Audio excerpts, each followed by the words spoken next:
आप सभी को मेरे इस छोटे से YouTube चैनल मैक प्राइम में सादर आमंत्रित करता हूं। आप सभी के स्वस्थ सुंदर जीवन की कामना करते हुए आज इस वीडियो में बात करेंगे एक ऐसे जगह के बारे में जब भगवान शंकर ने क्रुद्ध होकर ब्रह्मा जी का 5वां सिर काट दिया तो वह उनके करतल से चिपक गया। 12 वर्षों तक अनेक तीर्थों में भ्रमण करने पर भी वह सिर उनसे अलग नहीं हुआ, किंतु जैसे ही उन्होंने उस पवन जगह की सीमा में प्रवेश किया, ब्रह्महत्या ने उनका पीछा छोड़ दिया और वह कपाल भी अलग हो गया। भगवान महादेव को वो जगह इतनी अच्छी लगी कि उन्होंने इस पावन पुरी को विष्णु जी से अपने नित्य आवास के लिए मांग लिया। क्या आप जानते हैं कौन सी है वो जगह? मेरे प्रिय मित्रों, अगर आपको वीडियो पसंद आए तो कृपया मेरे चैनल को सब्सक्राइब जरूर करना। मैं बात कर रहा हूँ भगवान की नगरी काशी की। काशी नगरी वर्तमान वाराणसी शहर में स्थित पौराणिक नगरी है। इसे संसार के सबसे पुरानी नगरों में माना जाता है। भारत की यह जगत प्रसिद्ध प्राचीन नगरी गंगा के वाम उत्तर तट पर उत्तर प्रदेश के दक्षिण पूर्वी कोने में वरुणा और 80 नदियों के गंगा संगमों के बीच बसी हुई है।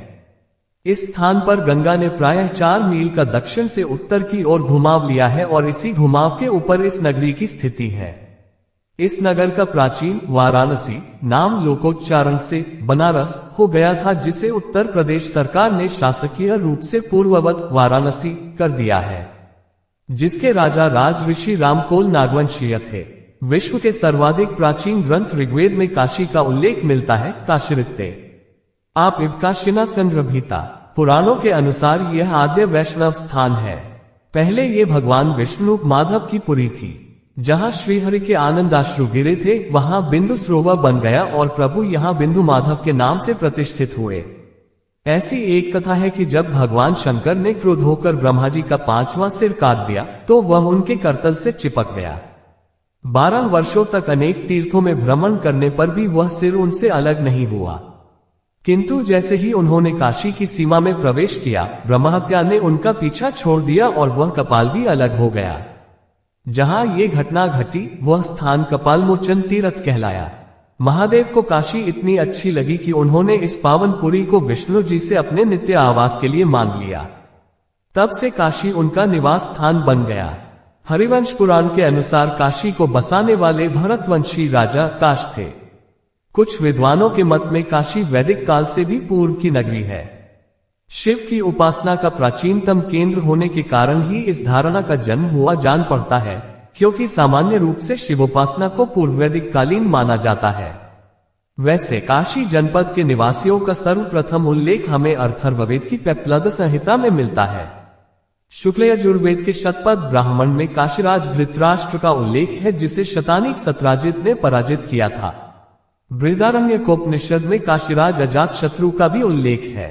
कौशिक की उपनिषद और बौधायन श्रोत सूत्र में काशी और विदेह तथा गोपद ब्राह्मण में काशी और कोसल जनपदों का साथ साथ वर्णन है। इसी प्रकार काशी, कोसल और विदेह के सामान्य पुरोहित जलजातुकर्ण्य का नाम शांखान श्रोत सूत्र में प्राप्य है। काशी जनपद की प्राचीनता तथा इसकी स्थिति इन उपर्युक्त उल्लेखों से स्पष्ट हो जाती है। वाल्मीकि रामायण में सुग्रीव द्वारा वानर सेना को पूर्व दिशा की ओर भेजे जाने के संदर्भ में काशी और कोसल जनपद के निवासियों का एक साथ उल्लेख किया गया है। महाभारत में काशी जनपद के अनेक उल्लेख हैं और काशीराज की कन्याओं के भीष्म द्वारा अपहरण की कथा तो सर्वविदित ही है। आदि पूर्व अध्याय 102। महाभारत के युद्ध में काशीराज ने पांडवों का साथ दिया था। अगर आपको वीडियो पसंद आया तो आप सभी से मेरा विनम्र निवेदन ये है कि कृपया मेरे चैनल को सब्सक्राइब जरूर करें। बौद्ध काल में गौतम बुद्ध के जन्म के पूर्व तथा उनके समय में काशी को बहुत प्रसिद्धि प्राप्त हो चुकी थी। अंगुत्तर निकाय में काशी की भारत के 16 महाजनपदों में गणना की गई है। जातक कथाओं में काशी जनपद का अनेक बार उल्लेख आया है, जिससे ज्ञात होता है कि काशी उस समय विद्या तथा व्यापार दोनों का ही केंद्र थी। अक्तिजातक में बोधिसत्व के 16 वर्ष की आयु में वहां जाकर विद्या ग्रहण करने का उल्लेख है। खंडहाल जातक में काशी के सुंदर और मूल्यवान रेशमी कपड़ों का वर्णन है। भीमसेन जातक में यहाँ के उत्तम सुगंधित द्रव्यों का भी उल्लेख है। जातक कथाओं से स्पष्ट है कि बुद्ध पूर्व काल में काशी देश पर ब्रह्मदत्त नाम के राजकुल का बहुत दिनों तक राज्य रहा। इन कहानियों से ये भी प्रकट है कि काशी नगर नाम के अतिरिक्त एक देश या जनपद का नाम भी था। उसका दूसरा नगर नाम वाराणसी था। इस प्रकार काशी जनपद की राजधानी के रूप में वाराणसी का नाम धीरे धीरे प्रसिद्ध हो गया और कालांतर में काशी और वाराणसी ये दोनों अभिधान समानार्थक हो गए। काशी और वहां प्रचलित शिवोपासना का उल्लेख महाभारत में भी है। ततो वाराणसी गत्वा अर्चयित्वा वशध्वजम्। कहा जाता है वाराणसी नाम वरुणा और असी नदियों पर इस नगरी की स्थिति होने से पड़ा है। कीट के अनुसार वरुणा नदी का उल्लेख अथर्ववेद के इस मंत्र में है, वारिद वार्यात वरुणावत्यामधि तत्रामृतस्यासिक्तम तेना ते वारे विषम। युवजय जातक में वाराणसी के ब्रह्मवर्धन, उब्रह्मवर्धन, सुरुंधन, सुदसेन, उसुदर्शन, पुफूति, उपुष्पावती और रम्म उरम्या एवं संख जातक में मालिनी आदि नाम मिलते हैं। लुस्क जातक में वाराणसी के चारों ओर की खाई या परिखा का वर्णन है।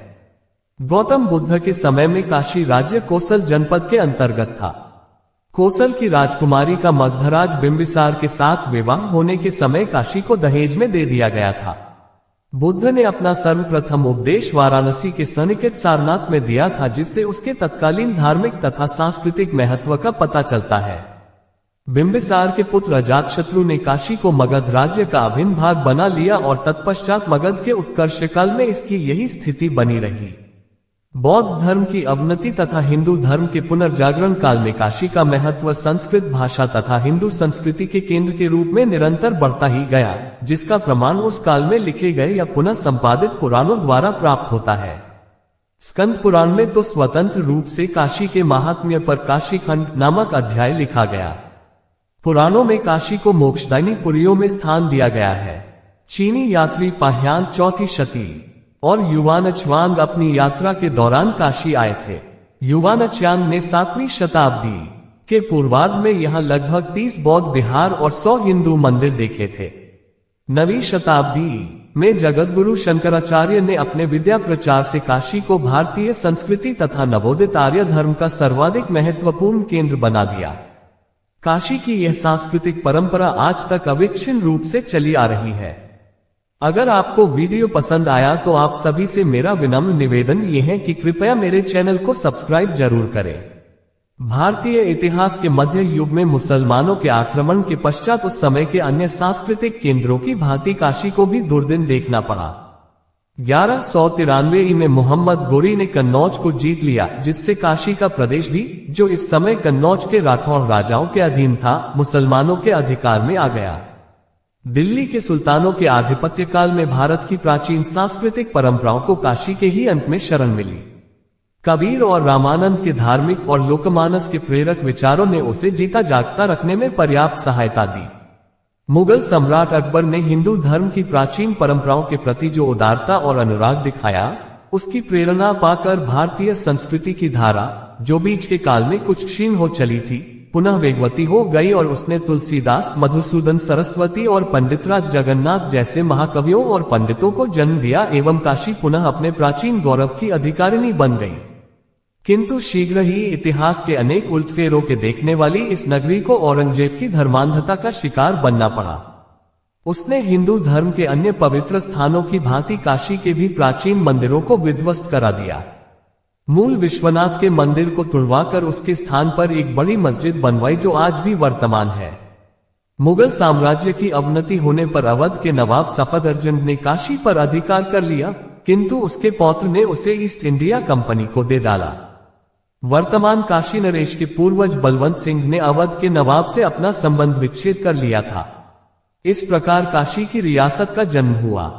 चेत सिंह, जिन्होंने वारेन हेस्टिंग्स से लोहा लिया था, इन्हीं के पुत्र थे। स्वतंत्रता मिलने के पश्चात काशी की रियासत भारत राज्य का अविच्छिन्न अंग बन गई। काशी में इस समय लगभग 500 मंदिर हैं, जिनमें से बहुतों की परंपरा इतिहास के विविध कालों से जुड़ी हुई है। इनमें विश्वनाथ, संकटमोचन और दुर्गा के मंदिर भारत भर में प्रसिद्ध हैं। विश्वनाथ के मूल मंदिर की परंपरा अतीत के इतिहास के अज्ञात युगों तक चली गई है। वर्तमान मंदिर अधिक प्राचीन नहीं है। इसके शिखर पर महाराजा रणजीत सिंह ने सोने के पत्थर चढ़वा दिए थे। संकटमोचन मंदिर की स्थापना गोस्वामी तुलसीदास ने की थी। दुर्गा के मंदिर को 17वीं शती में मराठों ने बनवाया था। घाटों के तट पर भी अनेक मंदिर बने हुए हैं। इनमें सबसे प्राचीन गढ़वालों का बनवाया राजघाट का आदिकेशव मंदिर है। प्रसिद्ध घाटों में दशाश्वमेध, मणिकर्णिका, हरिश्चंद्र और तुलसी घाट की गिनती की जा सकती है। दशाश्वमेध घाट पर ही जयपुर नरेश जयसिंह द्वितीय का बनवाया हुआ मानमंदिर या वैधशाला है। दशाश्वमेध घाट 3वीं सदी के भारशिव नागों के पराक्रम का स्मारक है। उन्होंने जब जब अपने शत्रुओं को पराजित किया तब तब यही अपने यज्ञ का अभृत स्नान किया। इस प्रकार के 10 विजय यज्ञों से संबंधित काशी का ये घाट दशाश्वमेध नाम से विख्यात हुआ। नवीन मंदिरों में भारत माता का मंदिर तथा तुलसी मानस मंदिर प्रसिद्ध हैं। आधुनिक शिक्षा के केंद्र काशी विश्वविद्यालय की स्थापना महामना मदन मोहन मालवीय ने 1916 में की। वैसे प्राचीन परंपरा की संस्कृत पाठशालाएं तो यहाँ सैकड़ों ही हैं, जो संपूर्णानंद संस्कृत विश्वविद्यालय काशी संस्थापित 1958 से संबद्ध है। इसके अतिरिक्त यहाँ काशी विद्यापीठ संस्थापित 1921 नामक विश्वविद्यालय भी है, जिसमें व्यावहारिक समाजशास्त्र की शिक्षा की भी व्यवस्था है। भारत की सांस्कृतिक राजधानी होने का गौरव इस प्राचीन नगरी को आज भी प्राप्त है।